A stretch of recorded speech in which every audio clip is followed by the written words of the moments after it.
Hey, what's up, guys? Paul Niama, ProfessionallyStrong.com. I want to help you become the best and strongest version of yourself. And this is week 8 of my jiu-jitsu journey. And technically, I think it's the 9th week. I think I missed the week in there.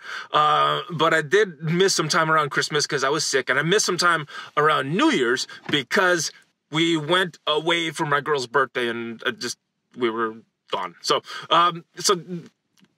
time-wise, I think it's the 8th week, but chronologically, I think it's the 9th week. But anyway, this is the 8th video about that. And if you haven't seen any of the videos before, what I'm doing in this is talking about my experience as someone that's relatively new in jiu-jitsu and relating it to someone that is, maybe it's you. Maybe you're relatively new in lifting and need some tips, because I've been working out for a while. I started in high school and been working out for a long time. And a lot of these experiences as a new person that I've ran across, I've forgotten because it's been so long. And a lot of these things are coming up again in jiu-jitsu. So I wanted to talk about that, and that's what I do with this video series. I try to do these every week, but obviously during the holidays I missed one. But it should be every week from now on, hopefully. Anyway, the things that I wanted to talk about today is 2 things. The first one is about that concept that Socrates talked about, and I'm paraphrasing here, but one of his quotations was something like, the wise man knows he's a fool, and the fool thinks he's a wise man. And what that means is, you know, the more you learn about something, the more you learn you don't know. And I'm kind of running into that with jiu-jitsu here. And I'll talk about a solution for that in the weight room. It's kind of what I'm doing in jiu-jitsu. Hopefully it's correct. But what I wanted to talk about is that same problem, because as I'm learning more jiu-jitsu and I'm learning more, I'm getting more comfortable, and definitely know a lot more than I did 8 weeks ago. But as I'm learning more and getting more comfortable with it, I'm feeling like I'm getting a good grasp, and then just something happens, some concept is taught in class or something. I'm like, oh man, there's so much that I don't know. And that feeling can get kind of overwhelming, especially if you're new and you don't have someone guiding you along the way. Maybe you're working out in a gym and you don't have a workout partner, or you don't have a coach, or you don't have a trainer with you, and you're wanting to get in shape, but you don't know what the heck to do. Well, I think what I'm doing in jiu-jitsu is the right thing to do, and I would advise it for someone that's working out, and it's just kind of focusing on the fundamentals. You know, it's very easy to get caught up in so many fancy different techniques in the weight room. There's a lot of different exercises that you could do, a lot of variations on the basic movements, and it's easy to get caught up. Oh, that looks cool. That's a cool looking exercise. Oh, look at that guy. That guy's big. I want to get big, so let me go do that exercise. But for a new person, I think you should focus on the fundamentals. And in the jiu-jitsu class, the school that I'm at focuses a lot on fundamentals, like having a strong base and a lot of different things. What are the fundamentals for working out, though? I think there are certain movements doing them properly. Being able to do a squat. And for a lot of people, when I would train new people, just doing a squat was very tough.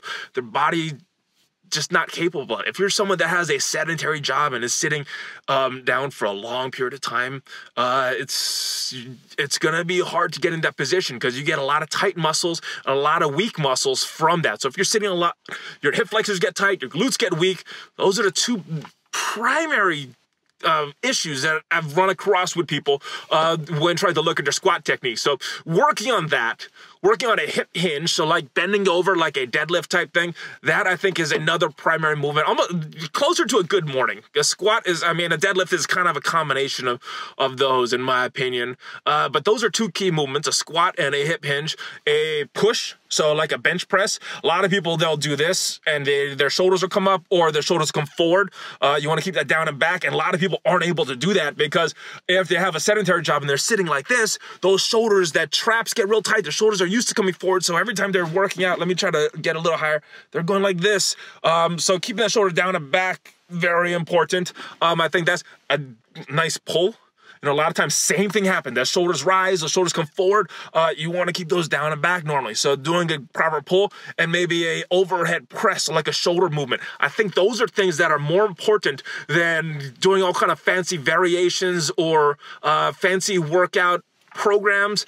I think just getting your fundamentals is one of the most important concepts because it can be very confusing for someone that's working out. So just get those fundamentals down, work on getting that technique down, work on the basic exercises. There's a reason that squats, bench, and deadlift has been around for so long. It's because they work. In my opinion, those are the 3 best exercises. Maybe not if you have some injuries or some joint pain, and then you can make some variations with that. But I think those 3 for a healthy person, no limitations, no injuries, I think those are the most important muscles exercises, and then the variations on that. So get those fundamentals down, and then start to get to, once you get those down, then start to get to some more advanced exercises or advanced workout techniques. What is the other thing that I wanted to talk about? Well, is the importance of details. It's such a cool thing in jiu-jitsu where just a little shift, just a little positioning change makes a huge difference. The one thing, you know, having your arm this way or having your arm this way, nothing else, just changing the position of that wrist, supinating and pronating your hand makes a huge difference in a lot of things. And I like that. The details are so important. Same thing in the weight room, though. When you're in the weight room, your alignment, your technique, making sure that is proper. It comes down to fundamentals again, but making sure that you are focusing on those details. And again, you might need to get a coach to watch you. You might need to get a trainer. You might need to get a friend that knows what they're doing. Not just a friend that works out, but someone that knows what they're doing and to properly give you coaching cues that could correct your techniques.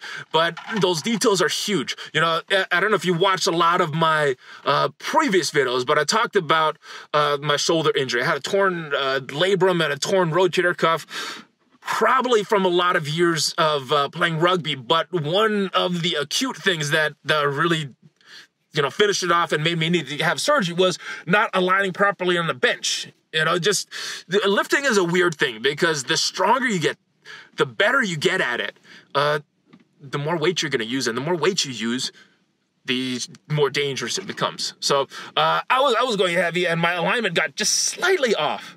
And that's on a bench press, and that's when I tore it. So those details, making sure your alignment is properly, making sure you got those fundamentals down, super, super important. So that's it. That's it for those 2 tips, guys.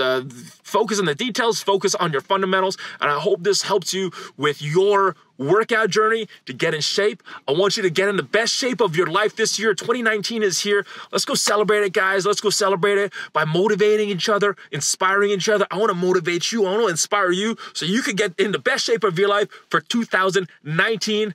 I will see you in my next video where I will want to help you become the best and strongest version of yourself. Let's go kick some butt.